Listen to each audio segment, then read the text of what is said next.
بسم اللہ الرحمن الرحیم ایاک نعبد و ایاک نستعین۔ میں کراچی پریس کلب کے نئے منتخب شدہ کابینہ کو دل کی گہرائیوں سے مبارکباد پیش کرتا ہوں۔ میں سب سے پہلے معذرت چاہتا ہوں تمام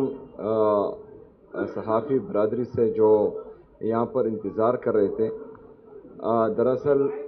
ہم تو چاہ رہے تھے کہ جلدی آئیں اور ہمارے باقی پروگرامز بھی تھے، لیکن راستے میں جو کراچی کی عوام نے ہمارا ویلکم کیا اور جس تعداد میں وہ نکلے اور جس جوش جنون جذبے کے ساتھ انہوں نے ہمیں خوش آمدید کہا، تو رش زیادہ ہونے کی وجہ سے تقریباً یہ ایئرپورٹ سے یہاں تک کا فاصلہ جو ہے ہم نے تقریباً 6 گھنٹے میں طے کیا۔ تو میں معذرت خواہ ہوں، آپ نے انتظار بہت کیا۔ مجھے بہت اچھا لگا، مظہر صاحب نے اور باقی ہمارے جتنے بھی صحافی دوست ہیں انہوں نے بتایا کہ کراچی پریس کلب کی حلف برداری نہیں ہوتی، تو یہ ایک اچھی بات ہے، کیونکہ جو اللہ کا بندہ ہوتا ہے اور وہ وعدہ کر کے یا بات کر کے مکر جاتا ہے تو وہ پھر حلف لے کر بھی مکر جاتا ہے۔ ہم نے کافی اداروں میں دیکھا ہے، پارلیمنٹ میں دیکھا ہے، بہت سے لوگ حلف لے لیتے ہیں اور پھر جو ہیں اس کی پاسداری نہیں کرتے اور اپنے کام سے بھی کام نہیں رکھتے۔ تو یہ اچھی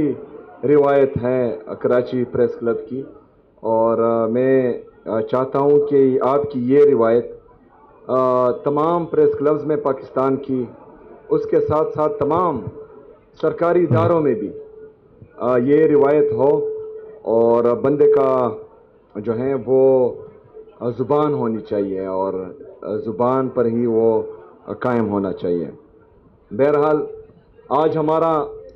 یہاں آنے کا مقصد، جس طرح آپ لوگوں کو پتہ ہے کہ میرے لیڈر میرے قائد جناب عمران خان صاحب نے مجھے ذمہ داری دی ہے کہ جو اسٹریٹ موومنٹ ہے اس کی تیاری کرنی ہے، تو اس حوالے سے میں اس سے پہلے پنجاب بھی گیا، وہاں پر بھی مختلف جگہوں پر اپنی تنظیمی دوستوں سے ملا، لیکن وہاں پر ہمارا ایکسپیرینس جو جعلی حکومت پنجاب پر قابض ہیں ان کے ساتھ اچھا نہیں رہا۔ ان کی تمام تر فستائیت، جبر، اور جو ہمارے پارلیمنٹیرین کے ساتھ انہوں نے پنجاب اسمبلی میں کیا، اس کے علاوہ ہم جس مارکیٹ میں کھانا کھانے جاتے تھے وہ مارکیٹ بھی بند ہو جاتا تھا، اس کی لائٹس بھی آف ہو جاتی تھی، دکانیں بھی بند ہو جاتی تھی۔ تو انہوں نے یہ روایت وہاں پر جو ہے ڈالی تھی اور ہمیں بالکل اچھا نہیں لگا تھا ان کا وہ رویہ۔ ابھی اسی سلسلے میں عمران خان صاحب کی ہدایت کے مطابق اسٹریٹ موومنٹ کی تیاری میں صوبہ سندھ کے کیپٹل کراچی میں آیا ہوں اور یہاں پر مختلف اضلاع کا دورہ انشاءاللہ تعالی کروں گا،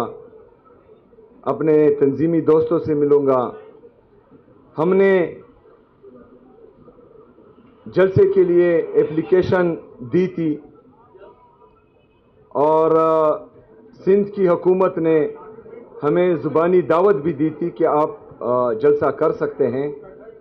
جو کل میرے سامنے آیا، لیکن ابھی تو میں نے سوشل میڈیا نہیں دیکھا، آپ دوست ہی میری رہنمائی کریں گے۔ ہم نے تمام جو لوازمات تھے وہ پورے کیے تھے، لیکن ابھی تک ریٹن جو نوٹیفیکیشن تھا وہ نہیں آیا تھا۔ بہرحال ہم نے اناؤنس کیا ہے انشاءاللہ اتوار کے دن 4:30 بجے جناح گراؤنڈ میں انشاءاللہ تعالی ہم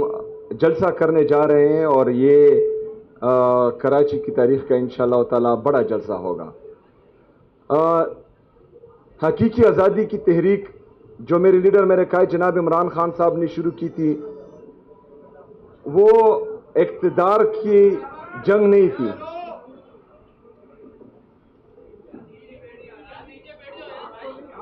مجھے نہیں وہ اچھا، وہ اقتدار کی جنگ کے لیے یا اقتدار پانے کے لیے وہ حقیقی آزادی کی تحریک نہیں تھی۔